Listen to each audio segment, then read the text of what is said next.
In the 38th year of Asa, king of Judah, Ahab, son of Omri, became king of Israel, and he reigned in Samaria over Israel 22 years. Ahab, son of Omri, did more evil in the eyes of the Lord than any of those before him. He not only considered it trivial to commit the sins of Jeroboam, son of Nebat, but he also married Jezebel, daughter of Ethbaal, king of the Sidonians, and began to serve Baal and worship him. He set up an altar for Baal in the temple of Baal that he built in Samaria. Ahab also made an Asherah pole and did more to provoke the Lord, the God of Israel, to anger than did all the kings of Israel before him. In Ahab's time, Hiel of Bethel rebuilt Jericho.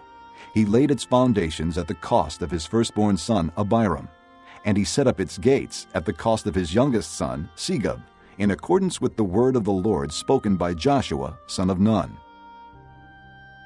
Chapter 17.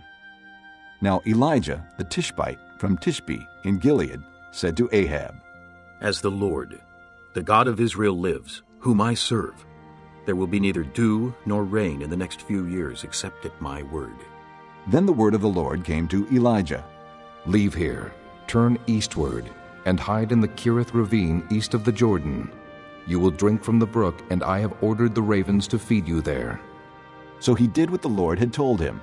He went to the Kerith ravine east of the Jordan and stayed there. The ravens brought him bread and meat in the morning, and bread and meat in the evening, and he drank from the brook. Sometime later the brook dried up, because there had been no rain in the land. Then the word of the Lord came to him. Go at once to Zarephath of Sidon, and stay there. I have commanded a widow in that place to supply you with food. So he went to Zarephath. When he came to the town gate, a widow was there gathering sticks. He called to her and asked, Would you bring me a little water in a jar so I may have a drink? As she was going to get it, he called, And bring me, please, a piece of bread. As surely as the Lord your God lives, she replied. I don't have any bread, only a handful of flour in a jar and a little oil in a jug. I am gathering a few sticks to take home and make a meal for myself and my son, that we may eat it and die. Elijah said to her, Don't be afraid. Go home and do as you have said.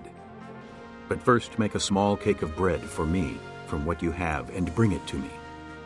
And then make something for yourself and your son. For this is what the Lord, the God of Israel, says. The jar of flour will not be used up, and the jug of oil will not run dry, until the day the Lord gives rain on the land. She went away and did as Elijah had told her. So there was food every day for Elijah and for the woman and her family. For the jar of flour was not used up, and the jug of oil did not run dry, in keeping with the word of the Lord spoken by Elijah. Sometime later, the son of the woman who owned the house became ill.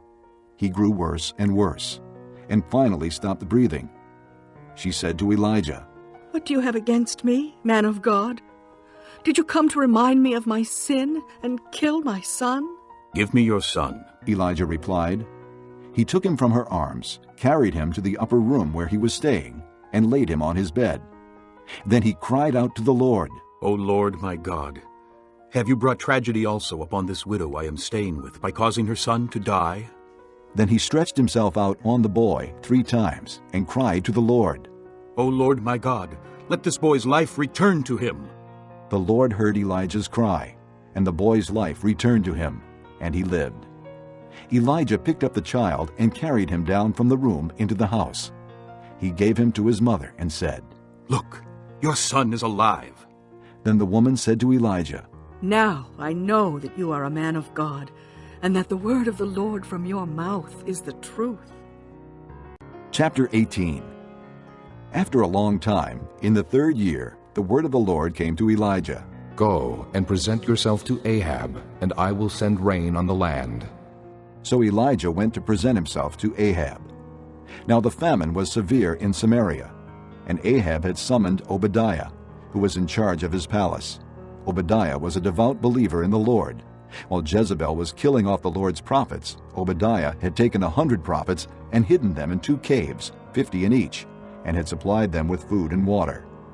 Ahab had said to Obadiah, Go through the land to all the springs and valleys. Maybe we can find some grass to keep the horses and mules alive so we will not have to kill any of our animals."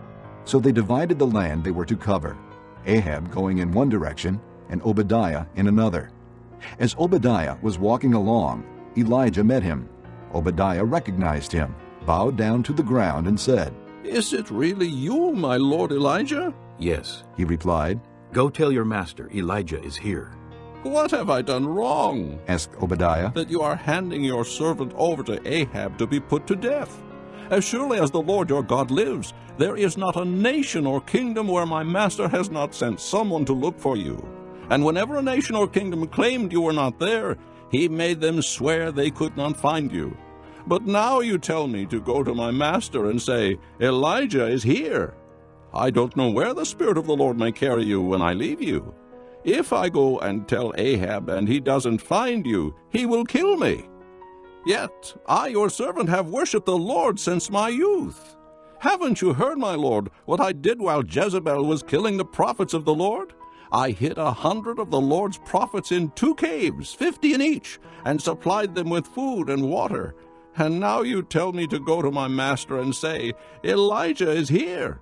He will kill me."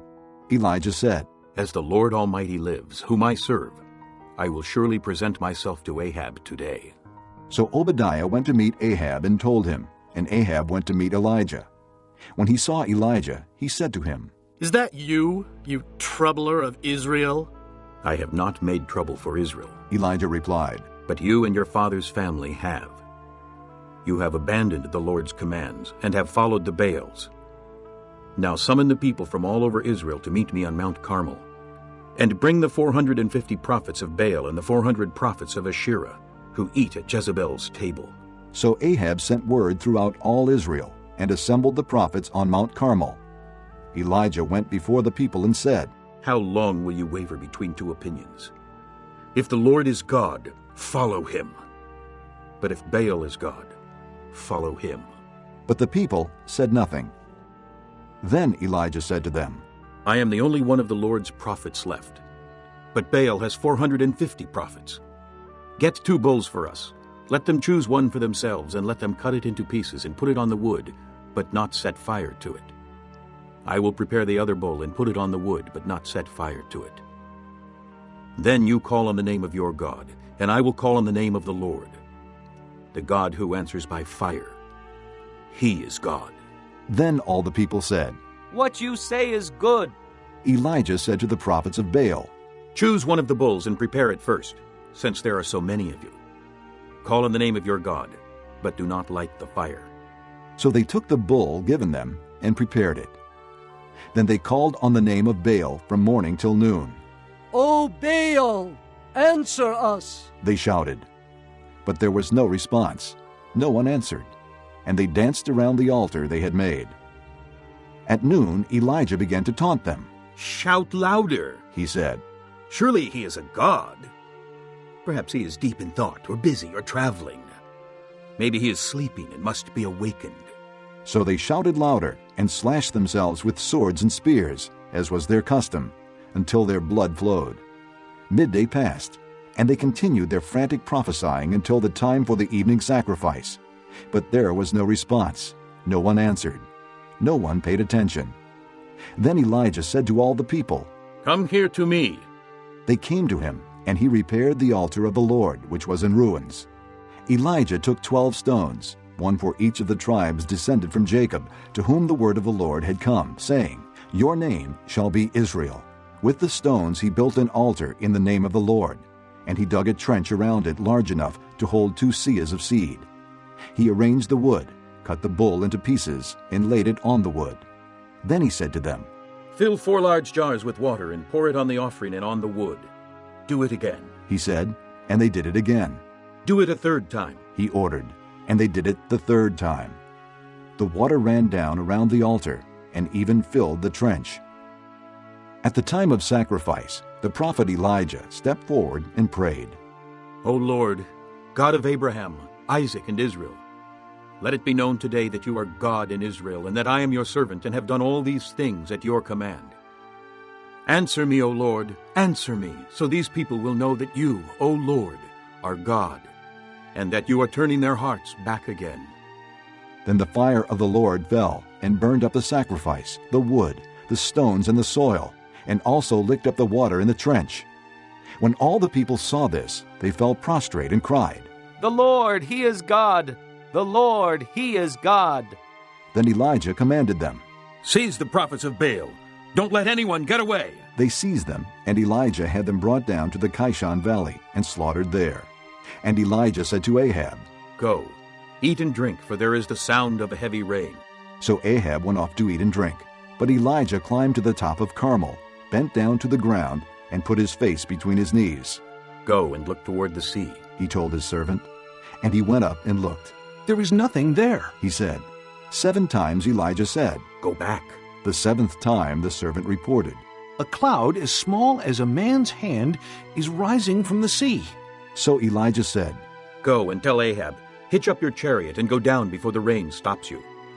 Meanwhile, the sky grew black with clouds, the wind rose, a heavy rain came on, and Ahab rode off to Jezreel. The power of the Lord came upon Elijah, and tucking his cloak into his belt, he ran ahead of Ahab all the way to Jezreel. Chapter 19. Now Ahab told Jezebel everything Elijah had done, and how he had killed all the prophets with the sword. So Jezebel sent a messenger to Elijah to say, "May the gods deal with me, be it ever so severely, if by this time tomorrow I do not make your life like that of one of them." Elijah was afraid and ran for his life. When he came to Beersheba in Judah, he left his servant there, while he himself went a day's journey into the desert. He came to a broom tree, sat down under it, and prayed that he might die. "I have had enough, Lord," he said. "Take my life. I am no better than my ancestors."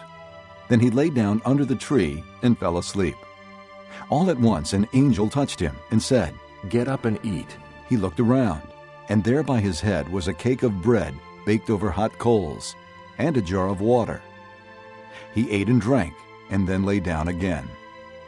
The angel of the Lord came back a second time and touched him, and said, Get up and eat, for the journey is too much for you. So he got up and ate and drank. Strengthened by that food, he traveled 40 days and 40 nights until he reached Horeb, the mountain of God. There he went into a cave and spent the night. And the word of the Lord came to him. What are you doing here, Elijah? He replied, I have been very zealous for the Lord God Almighty.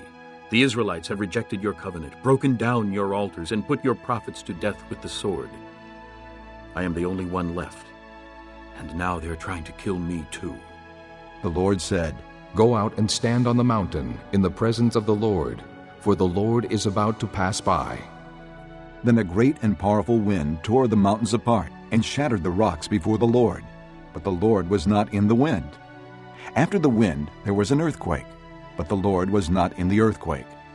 After the earthquake came a fire, but the Lord was not in the fire. And after the fire came a gentle whisper. When Elijah heard it, he pulled his cloak over his face and went out and stood at the mouth of the cave. Then a voice said to him, What are you doing here, Elijah? He replied, I have been very zealous for the Lord God Almighty. The Israelites have rejected your covenant, broken down your altars, and put your prophets to death with the sword. I am the only one left, and now they are trying to kill me too. The Lord said to him, Go back the way you came, and go to the desert of Damascus. When you get there, anoint Hazael, king over Aram. Also anoint Jehu, son of Nimshi, king over Israel. And anoint Elisha, son of Shaphat from Abel-Meholah, to succeed you as prophet. Jehu will put to death any who escape the sword of Hazael, and Elisha will put to death any who escape the sword of Jehu. Yet I reserve 7,000 in Israel, all whose knees have not bowed down to Baal, and all whose mouths have not kissed him. So Elijah went from there and found Elisha, son of Shaphat. He was plowing with 12 yoke of oxen, and he himself was driving the 12th pair. Elijah went up to him and threw his cloak around him. Elisha then left his oxen and ran after Elijah. Let me kiss my father and mother goodbye, he said, and then I will come with you. Go back, Elijah replied. What have I done to you? So Elisha left him and went back. He took his yoke of oxen and slaughtered them. He burned the plowing equipment to cook the meat and gave it to the people, and they ate. Then he set out to follow Elijah and became his attendant.